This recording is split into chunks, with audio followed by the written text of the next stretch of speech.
बिहार में एक से एक अहले इल्म हैं। उनमें से बहुत सारे हजरात तो हमारे बीच मौजूद भी हैं, जिनमें से एक अमरेश मिश्रा जी भी हैं, जो वीडियो के पोस्ट पे फायज हैं, गया के रहने वाले हैं। और मैंने उनके बारे में सुना है, मुलाकात तो आज पहली बार हुई है। मुझे मालूम हुआ है कि वो हिंदी, अंग्रेज़ी और संस्कृत के साथ साथ उर्दू, अरबी और फ़ारसी में भी महारत रखते हैं। यहाँ तक कि उनके पास कुरान और हदीस का भी इल्म है। मैं बड़े अदब एहतराम से उनसे गुजारिश करूँगा कि आप हमारे बीच जब तशरीफ़ फरमा है तो कुछ हम लोगों को स्पीच देकर अपनी बातों से नसीहत फरमा दें। अमरेश मिश्रा जी से गुजारिश कर रहा हूँ कि तशरीफ़ लाए और हम लोगों को स्पीच देकर मुस्तफ़ीज़ फरमाएँ।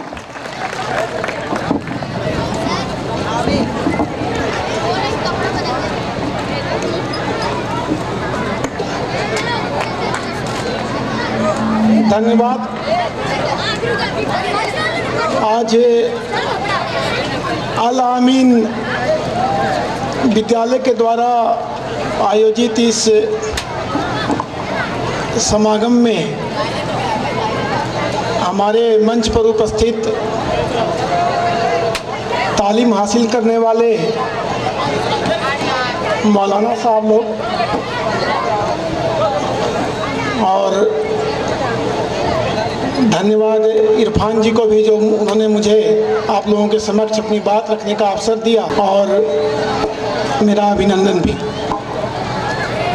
देखिए, जो विद्यालय है, नौशाद भाई ने मुझे बताया कि यहाँ पर 10th तक के विद्यार्थी शिक्षा पाते हैं और इसका सफल संचालन इनके भाई साहब के द्वारा किया जाता है। और इससे जुड़े हुए तमाम जो विद्वत जन हैं उनसे मैं रूबरू भी हो रहा हूं, जो स्टेज पर उपस्थित हैं, और उपस्थित तमाम जितने भी छात्र छात्राएं,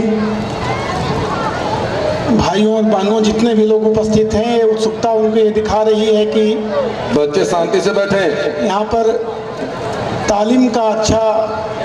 तालीम की अच्छी व्यवस्था है। मैं आप लोगों के समक्ष अपनी बातों को रखूंगा। उस संदर्भ में मैं आपको ये बताना चाहता हूं कि प्रोफेसर हुमायूं कबीर ने एक बहुत अच्छी पंक्ति लिखी थी। उन्होंने लिखा है कि यूनान, मिस्र, रोमा सब मिट गए जहां से, बाकी मगर है अब तक नामो निशा हमारा। क्या बात, तालियां तालियां। क्या बात है कि हस्ती मिटी नहीं हमारी, सदियों रहा है दुश्मन दौरे जहां हमारा। तो अक्सर हम लोग सुनते रहते हैं कि गंगा जमुनी तहजीब में, जिसमें सभी धर्म के लोग, हिंदू हों, मुस्लिम हों, सिख हों, ईसाई हों, या जितने भी धर्मावलंबी हों, उनके द्वारा एक समग्र संस्कृति का निर्माण किया गया है, जिसको आज हम भारतीय संस्कृति कहते हैं। अगर हम ये देखें कि भारत के निर्माण में जो भूमिका की बात है, तो सभी धर्म के लोगों ने एक ही ईश्वर की बात, एक समाज की बात और सर्वधर्म समभाव की बात लगातार धर्मशास्त्रों में, चाहे आपका कुरान पाक हो या हिंदुओं का वेद हो, कुरान हो, क्रिश्चियनों का बाइबिल हो या पारसियों का जिंदवस्ता हो, निराकार इस्लाम में निराकार अल्लाह, जिसने संपूर्ण कायनात का निर्माण किया है, जिसका आकार ये हाड़ मांस से बना हुआ व्यक्ति नहीं कर सकता। आप जानते हैं कि कुरान शरीफ में हजरत मूसा, जो हजरत पैगंबर साहब के पूर्व थे, उनको ये हुआ कि भाई हम अल्लाह को क्यों न देखें, वो किस रूप में है। तो सिनाई पेनिनसुला जो अभी इजिप्ट में है, तो अल्लाह ने जब अपना कुछ दिखाना चाहा तो देख नहीं पाए, पूरा जलजला सा उपस्थित हो गया सिनाई पेनिनसुला में। तो ये हाड़ मांस का बना हुआ जो शरीर है वो उसकी परिकल्पना नहीं कर सकता। और उसी प्रकार से अभी जो काफ़ी चर्चा में है रामचरितमानस, हिंदुओं का जो धर्म ग्रंथ है, उसमें आचार्य तुलसीदास जी ने लिखा है, निराकार मोंकार मूलम तुरीयम गिरा ज्ञान गोती तमीशम गिरीशम। वह निराकार है, उसका आकार नहीं है, वो ओंकार है। अगर हम और पीछे जाएं, भारतीय आचार्य शंकराचार्य ने अहम ब्रह्मास्मि, मैं ही ब्रह्म हूँ, मतलब उन्होंने भी ईश्वर और व्यक्ति को एक माना और निराकार की बात उन्होंने भी की, क्योंकि वो लिखते हुए कहते हैं कि मया पंचासी ते रधिकम पनीते तू वयसी इदानिम जन्माते स्तवनुसरणम क्लेश हरणम। हे माता, 85 साल के उम्र में भी मुझे नहीं मालूम है कि तुम किस प्रकार के हो। उसी प्रकार उसी काल में मंसूर बिन हल्लाज नाम के इस्लाम के विद्वान ने अनल हक की थ्योरी को लाया। अनल हक का अर्थ है ब्रह्म एक है, मैं ही ब्रह्म हूँ। दोनों में किसी प्रकार के संपर्क के प्रमाण नहीं मिलते। आप धर्मों की एकता को देखिए, जो बात शंकराचार्य ने कहा वो मंसूर बिन हल्लाज ने भी कहा। तो ये जो हुमायूं कबीर साहब की पंक्ति से मैंने शुरुआत किया था कि यूनान मिस्र रोमा सब मिट गए जहाँ से, बाकी मगर है अब तक नामो निशा हमारा। तो इसके पीछे वही कारण है कि जो लोग, जो विद्वान, चाहे पंडित हों या मौलवी साहब हों या पादरी साहब हों, चाहे कोई हो, जो ईश्वर की एकता में विश्वास करते हों और जिन्होंने इस बात को बताया कि आदमी का ज्ञान सीमित है और उसको असीमित है, उसकी कल्पना नहीं की जा सकती, न उसके बारे में बताया जा सकता कि उसके कितने हाथ हैं, कितने पैर हैं, वो किस रूप में है। तो इसको परिभाषित करने वाले विद्वान लोगों ने ही भारत की संस्कृति का निर्माण किया। उसी प्रकार हम देखते हैं कि अमीर खुसरो साहब, अमीर खुसरो जो आपके उर्दू रेखता जिसको कहा गया, उसके शुरुआती कवियों में से एक रहे। उन्होंने लिखते हुए कहा है कि तुर्क हिंदुस्तान निंदिए मैं हिंदवी गोसे जवाबे। वो कहते हैं कि बाहरी लोग जो आते हैं वो कहते हैं कि हिंदुस्तान में आने के बाद उसकी आलोचना करते हैं, लेकिन मैं अमीर खुसरो, मैं हिंदवी और हिंदुस्तान की तारीफ करता हूँ। तो अमीर खुसरो जिनके हम लोग ऋणी हैं, जो गंगा जमुनी तहजीब, जो संस्कृति का निर्माण हुआ, उनके हम लोग ऋणी हैं। तो अमीर खुसरो साहब ने भी इस बात को बहुत अच्छे से लिखा और जन जन तक पहुँचाया। बाद के कालों में अब्दुल रहीम खान खाना, आप लोग जानते होंगे कि वो उनके पिताजी बैराम खान मुगल साम्राज्य के संस्थापकों में से एक रहे हैं। अगर वो नहीं रहे होते तो भारत में मुगलिया सल्तनत की स्थापना नहीं होती।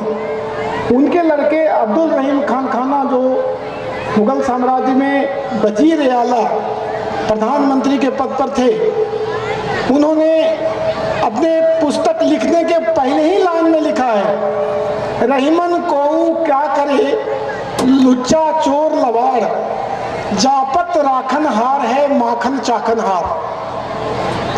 रहीमन को का करे लुच्चा चोर लवाड़, जापत राखन हार है माखन चाखन हार। तो वो माखन चाखन हार की जो संकल्पना है वो एक निराकार ब्रह्म की संकल्पना है।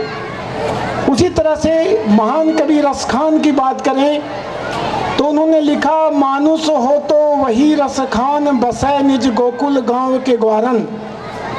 मानुष हो तो वही रसखान बसे निज गोकुल गांव के ग्वारन। वो वृंदावन गोकुल की चर्चा करते हुए जो गंगा जमुनी तहजीब है उसमें कितनी समरसता के साथ हिंदू मुसलमान लोग रहते थे एक साथ, उसका वर्णन करते हैं।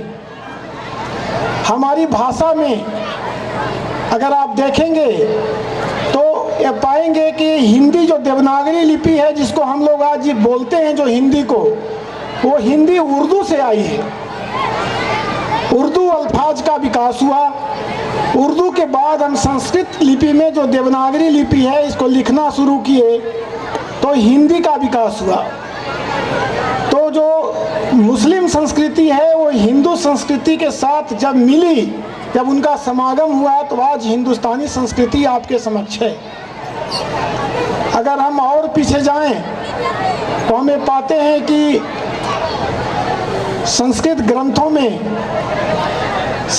ग्रंथों में भी ईश्वर की संकल्पना निराकार के रूप में है। जो कुरान पाक, पवित्र कुरान में अल्लाह के बारे में बताया गया है कि वह महान दयावान है, इज मोस्ट मर्सीफुल। कितना भी कोई गुनाह करे, अगर उसके शरण में जाए तो वो सारे गुनाह को माफ कर देता है। 1,00,000 गुनाह करे और अगर उसके शरण में जाए तो माफी प्रदान करता है। एक थोड़ी सी पंक्ति है किसी की, मैं जिक्र करना चाहता हूँ। उसमें लिखा है कि जब हुए पैदा रसूल अल्लाह ने सजदा किया, रब्द हबली गुम्मती कहकर खुदा के सामने। आए जब सरकार बीबी आमना के सामने, झुक गया काबा ए काबा महबूबे खुदा के सामने। तो वह जो अल्लाह का, जो हजरत पैगंबर मोहम्मद साहब जो हैं, वो उनका स्पष्ट उपदेश है कि अगर कोई व्यक्ति कितना भी गुनाह करे, अगर इस बात पर यकीन करता हो कि अल्लाह ने ही पूरे कायनात का निर्माण किया है और उसमें उसका अनसेक्लेबल फेथ हो, मतलब कोई असमंजस ना हो, उसमें अनसेक्लेबल फेथ हो, तो उसके सारे गुनाह को माफ करते हैं और जन्नत ए फिरदौस में उसको स्थान मिलता है। ठीक उसी प्रकार से हिंदुओं का धर्म ग्रंथ भागवत गीता में उपदेश देते हुए श्री कृष्ण कहते हैं, जित आत्मा प्रशांतस्य परमात्मा समाहितः शीतोष्ण सुख दुखे सु तथा मानतमानयो। इसका अर्थ है कि जो व्यक्ति सही में धर्म को मानता है वो दुख में, सुख में, मान में, अपमान में, सभी में एक समान रहता है और उसी को वो सारा चीज हासिल होता है। जो व्यक्ति हर परिस्थिति में बिना किसी तरह का असमंजस पैदा किए उस ऊपर वाले में विश्वास करता है।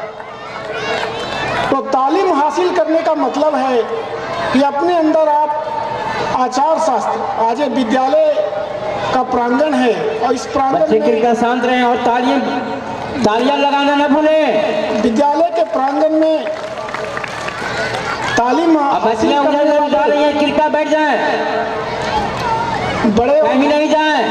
बड़े और बुजुर्ग लोग भी सम्मिलित हुए हैं। तो शिक्षा का जो उद्देश्य है, जिस रूप में आज हम लोग लेते हैं कि हम लोगों ने अल्फाबेट पढ़ लिया, चाहे वो फारसी का हो, उर्दू का हो, अरेबिक हो, हिंदी हो, संस्कृत हो, परीक्षाएं पास कर ली, वो इसका उद्देश्य नहीं होना चाहिए। देखिए, एक व्यक्ति जो पढ़ा लिखा नहीं भी है, जिसको कुछ नहीं आता है, वो लिखना पढ़ना नहीं जानता है, लेकिन फिर भी वह सम्मान का पात्र इसलिए है कि सर्वप्रथम वह व्यक्ति है, मनुष्य है।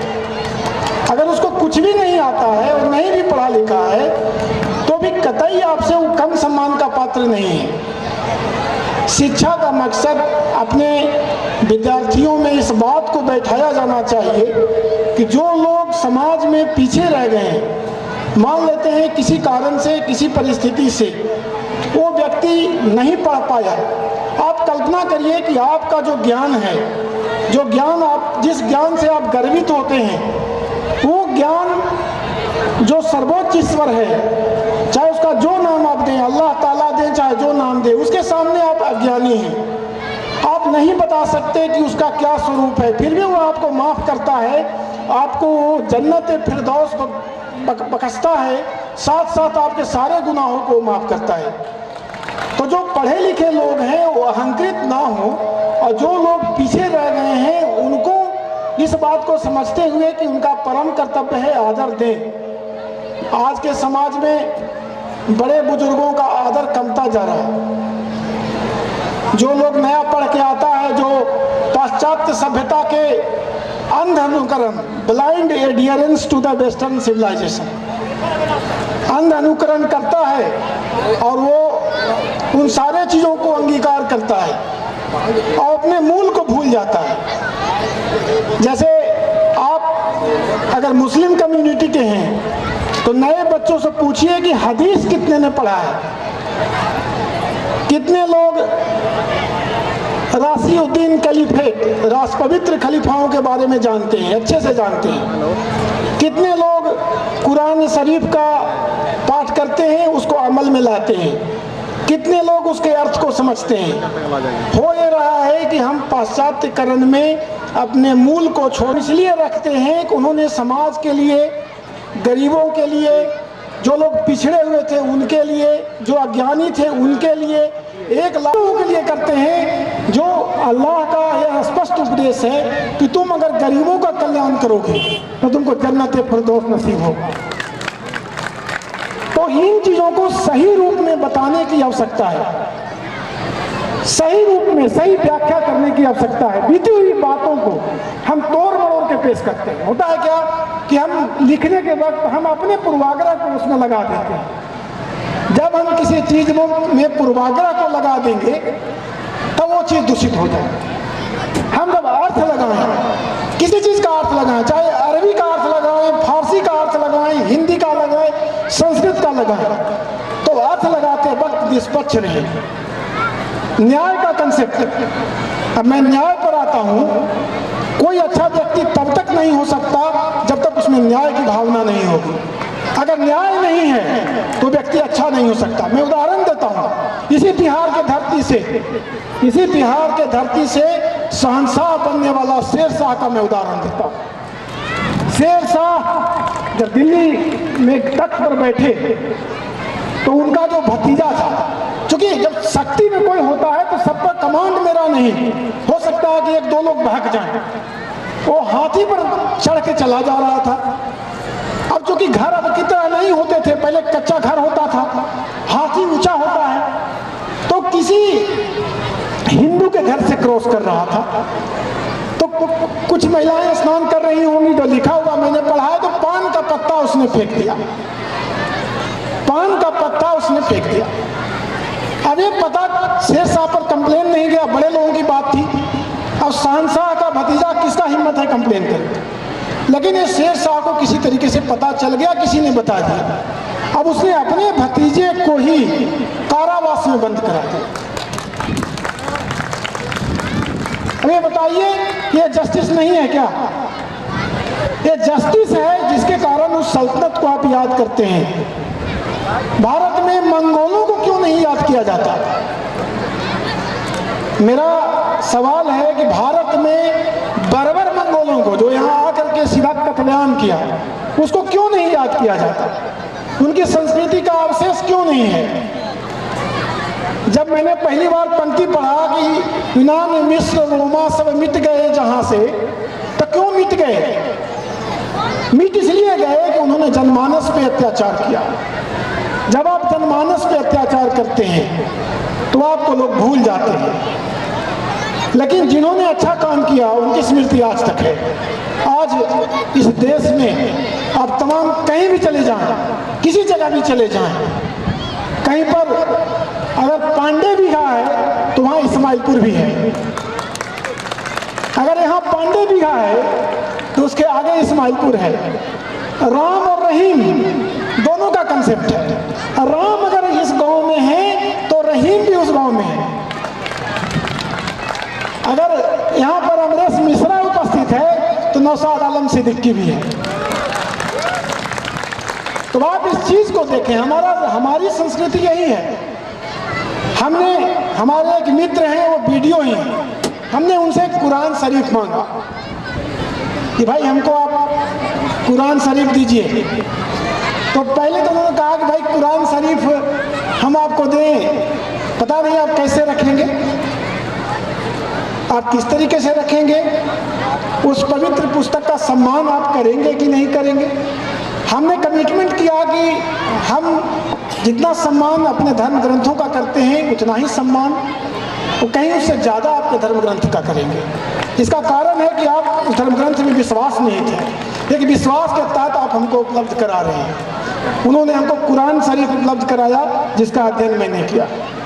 तो ये आपसी विश्वास जो है, जब हमारा विश्वास बिना संदेह के आप में है, कोई संदेह नहीं, तब आप हम पर पूरा विश्वास कर सकते हैं। तो यही भारतीय संस्कृति रही।